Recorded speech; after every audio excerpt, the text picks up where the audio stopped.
Cinema Classics is brought to you by the Gateway Film Center at 1550 North High Street, Columbus, Ohio. Further details and showtimes online at gatewayfilmcenter.org. The award-winning Cinema Classics is produced by John DeSando and Johnny DiLoretto. Listen to the shows and read reviews online at WCBE.org.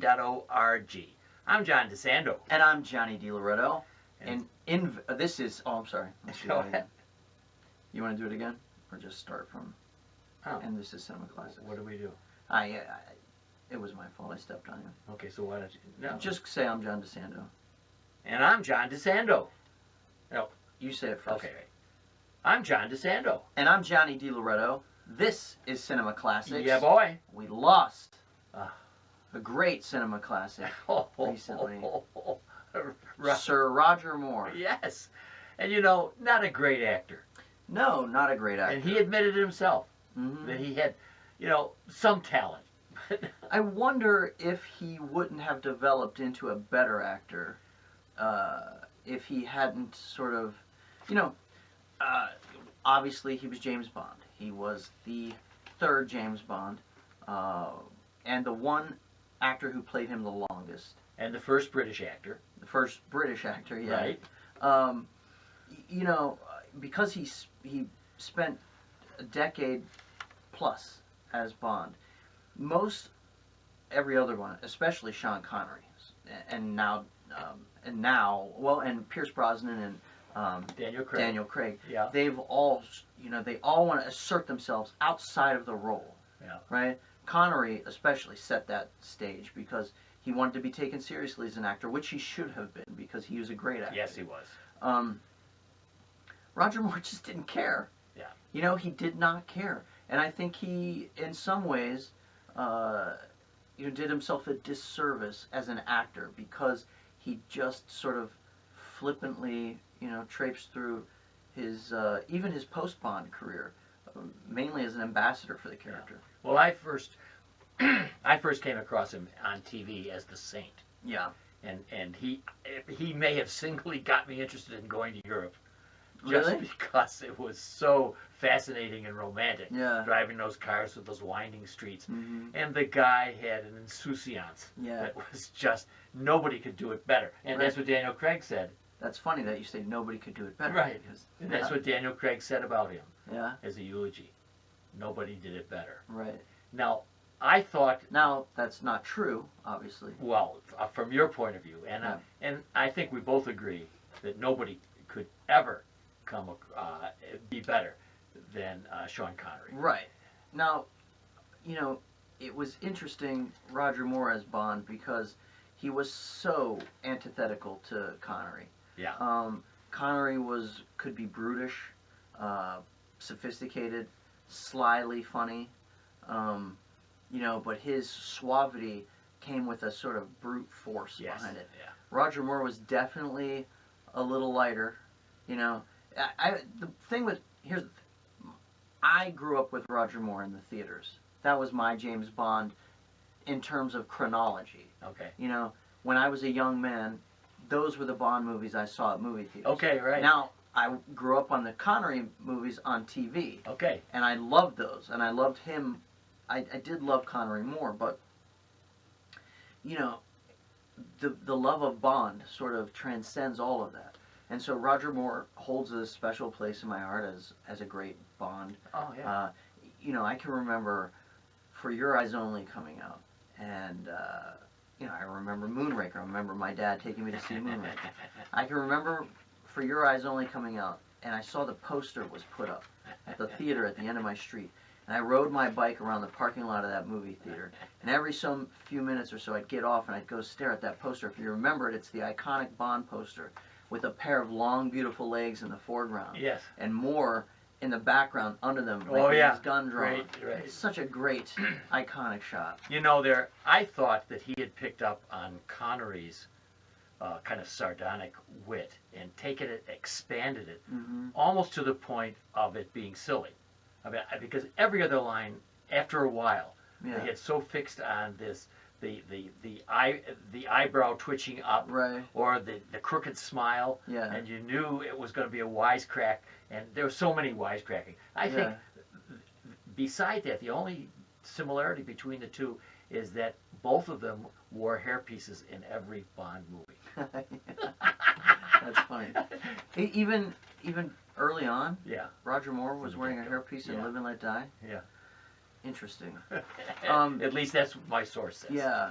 You know, Roger Moore went through, you know, everybody in the Bond, if you last long enough in the Bond franchise to make the movies, right, you reach a point where your first one out is pretty much like a solid, like, serious Bond picture. Yes.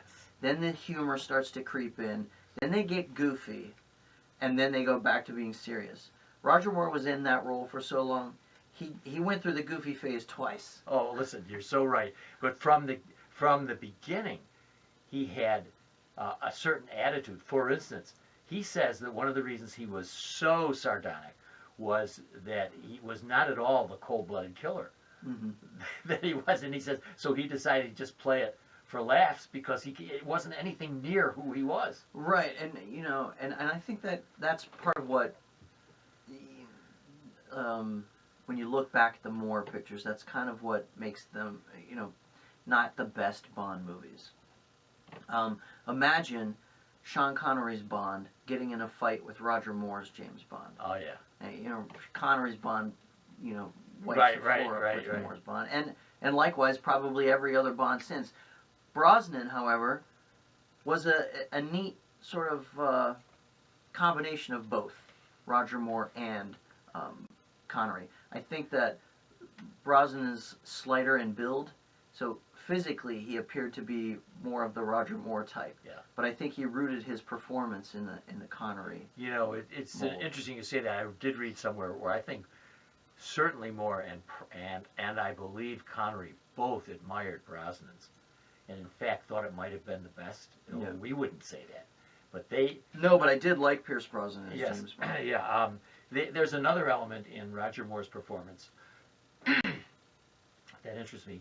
When he was young, his brother shot him in the leg with a BB gun, and so he just didn't want to have anything to do with guns. So they had a real difficult time on set in having him do that. So there are some psychological things. Now Now see, that falls right in line with why he's not the toughest James Bond. Exactly. He got shot in the leg with a BB gun. Now I do remember meeting him once. Oh, you did? You met Roger Moore? Yeah. We just talked about this. Yeah. Oh, yeah, you did. Right. Okay.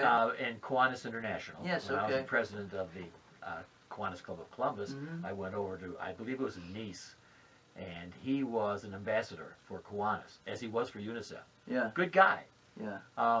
He did not at all look like Roger Moore. He had gotten heavy. What year was this one? Boy, this would have been the 90s, late 90s. Okay. He had begun he was wearing gold-framed glasses in his life prior to the last part of his life. And you picked this cue up from? Well, I kind of admired it.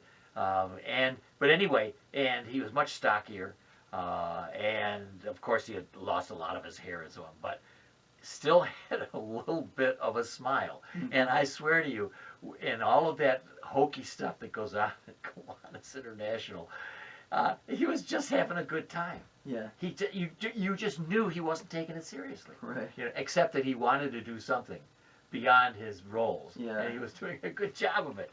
I think his great legacy to the part of Bond was as an ambassador. You know, because of what we said earlier, most of the Bond actors want to escape that, you know, that pigeonhole.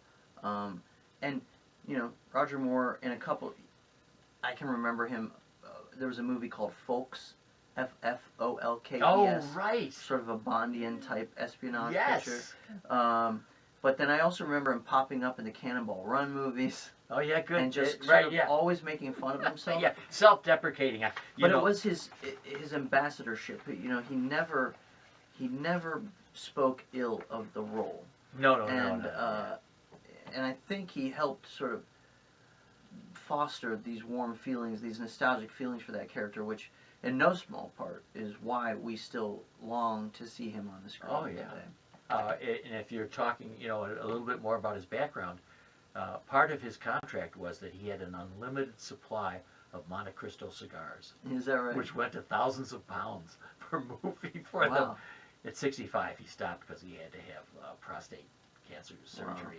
And so, let me read to you what one critic said about him. Yeah. Kind of cataloged his characteristics. Mm-hmm.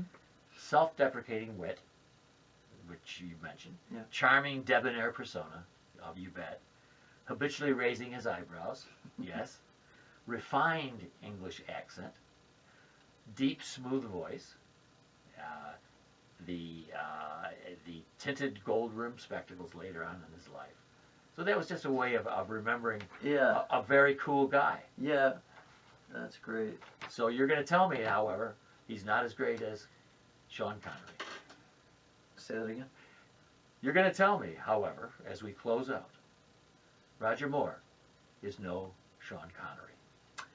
No, he's not, but he was a great Bond, and I have fond childhood memories of going to see him in the movie theaters. Yes.